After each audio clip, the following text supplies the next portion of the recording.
You're listening to NES Chat, brought to you by NES Global Talent, helping technical personnel advance their career. Hi, and welcome to this month's episode of NES Chat with two Laurens from the marketing team. Today, we're talking everything CVs. We spoke to our recruiters to get their CV tips, as well as sending out a global poll to find out what CV errors turn them off the most. We also hit the road to settle an age-old debate: should you include a photo on your resume? But first, let's talk CV tips. If you haven't updated your CV in a long time, or if you're just starting out at the beginning of your career, you might need some help from the CV experts. Your CV is one of the most important things to get right when applying for a role, because it's usually the first impression an employer or hiring manager will get of you. After a quick glance at your CV, they'll decide if they want to invite you to an interview. Really, a CV is your foot through the door. For most roles, employers are absolutely inundated with CVs. We're talking hundreds and hundreds for just one role. So it's absolutely critical that you write your CV to the best of your ability to make sure that you stand out from the crowd and impress the hiring managers. At NES Global Talent, we see our fair share of CVs, so we've brought in the experts, our recruiters, to give you a handy list of tips to help you prepare for your next role. Hi, I'm Max. I'm a senior recruitment consultant in the life sciences team. I've been at NES for just over 3 years now, and I recruit scientific and technical positions involved in the development of drugs, devices, or any healthcare technologies in general. Hi, I'm Suzanne. I'm based in our Manchester office. I am a senior consultant and I focus on global search senior appointments within the chemical sector in Europe, with a special focus on CapEx projects. So let's get straight into it. What's the best way for candidates to advertise their experience? Well, it's important to remember in a CV that you've really got to sell yourself. So start with your core responsibilities, what you do day to day in the role, and make sure you think about keywords. What are employers going to be searching for and looking for when they're going through CVs? So they can be industry specific terminology, it can be specific software that you've used, anything that you think is going to stand out. And also be specific with achievements. So not just what you've done day to day in the role, over a longer period, what have you actually achieved? So that could be performance against financial targets or anything that you feel has added value to your organisation and another employer would potentially be interested in. And lastly, don't forget about the non-core responsibilities and what value those have added to your employer. So a good example, my core activity is to recruit scientists, but there's also a lot of non-core activities where I add value. Great example, I've actually just featured on our podcast. I like to get involved in other marketing material, and those are all things which I feel differentiate me and could add value to another employer. Absolutely. If you're applying for lots of different roles, it's really easy to neglect tailoring your CV to each job description. Suzanne, what's your advice on this? So to stand out, tailor your CV to the job. Employers are looking for skills that match their job criteria, so make sure you self-assess yourself against the role. I would highlight the skills and job experience that makes your CV relevant. It's best to keep roles less relevant as brief as possible. So there's no point talking about your time as a waiter if the job you're applying for is health and safety. So some people like to claim they can do a required skill when they can't, and then if they get the job, they'll figure out how to do it eventually.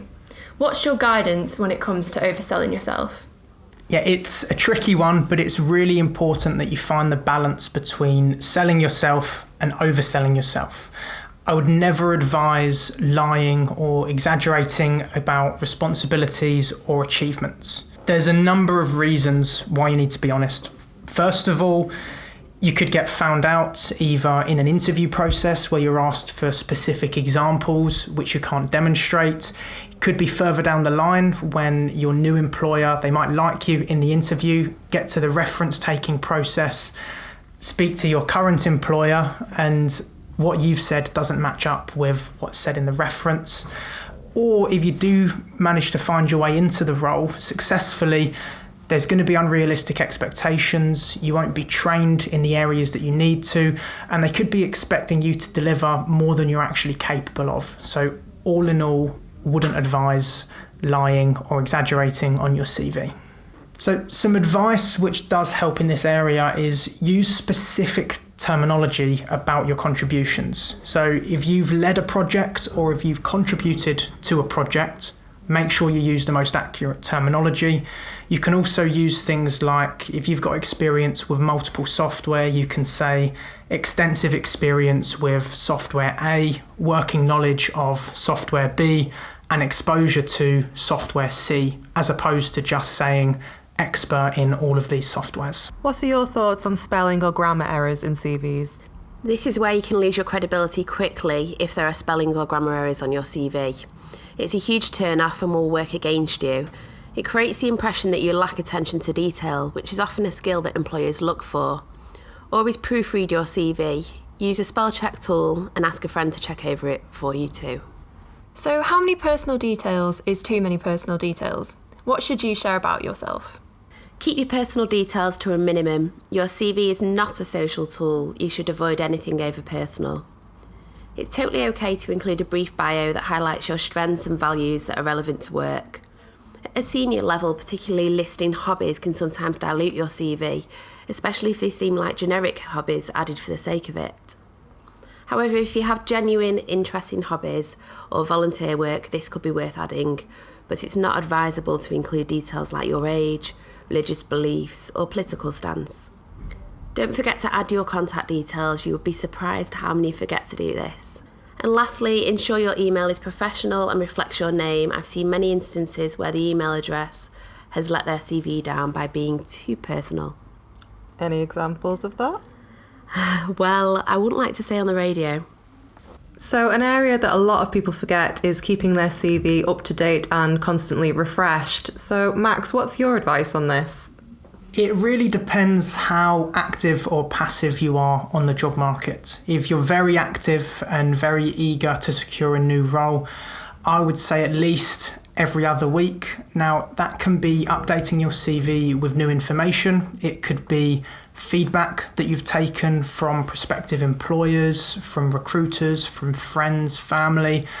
But also, if your CV is on job boards, the more regularly you update your CV, the more you're going to appear towards the top of people's searches, because employers and recruiters have visibility as to when your CV was last updated. So from my point of view, if I see someone who's updated their CV in the last week, I'm really eager to speak to that person. Or if someone hasn't updated their CV for several months, I possibly think that they're not going to be that interested in new roles at the moment.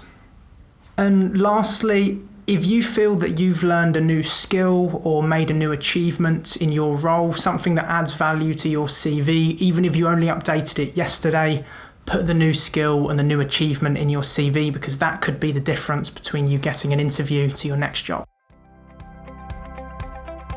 Whether or not to include a photograph of yourself on your CV is an age-old debate. Many have differing opinions on whether this adds value or whether it takes away value. So we hit the road and spoke to some of our recruiters at a variety of levels to see what they think on the matter. I would think there are advantages to it and there are disadvantages to it. The advantages, at least they have a pictorial image of who they're looking to hire. But the disadvantages, there could be a sort of bias in terms of looks. In my opinion, I don't think there should be photos on CVs, because then it comes out as they judging you on your appearance and your skills. I think it should be mostly always judged on your skills and your experience than on your looks. I don't think you should. I don't think hiring anybody has got anything to do with the way you look, and it keeps it neutral. Personally, I don't see any value in having a photo on a CV. Plus, I think that a photo can give a subjective opinion on somebody else. Therefore, you're automatically biased to a candidate if you like them or not based upon what they look like, not what their CV tells them about the person. No, I feel a CV is a list of experience, skill set, and anonymity is key. No, it gives a reason of companies to prospectively discriminate against your application, and there is no benefit to having one on there. It's only a risk, there's no advantage to it. At NES Global Talent, we have recruiters based all over the globe, and we thought this would be a perfect opportunity to find out, universally, what CV errors do recruiters dislike the most. So, we sent a poll across the continents with the following options. 1. Spelling or grammar mistakes. 2. Resumes that are more than 2 pages long. Or 3. Inappropriate/unprofessional email addresses. And the result was... Spelling or grammar mistakes. This CV error won with a landslide victory, taking 70% of the votes. Resumes longer than 2 pages came in second place with 16% of the vote, and unprofessional email addresses came in third with just 12% of the vote. That's all we have time for today. Thanks for listening, and we hope you found this month's episode helpful. If you like the tips and advice, you can find out more information on nesgt.com. Join us next time for some insider tips on the most important part of the recruitment process, your interview. Thank you for listening to NES Chat, brought to you by NES Global Talent, International Workforce Solutions Specialist. If you enjoyed this, make sure you look out for the next episode.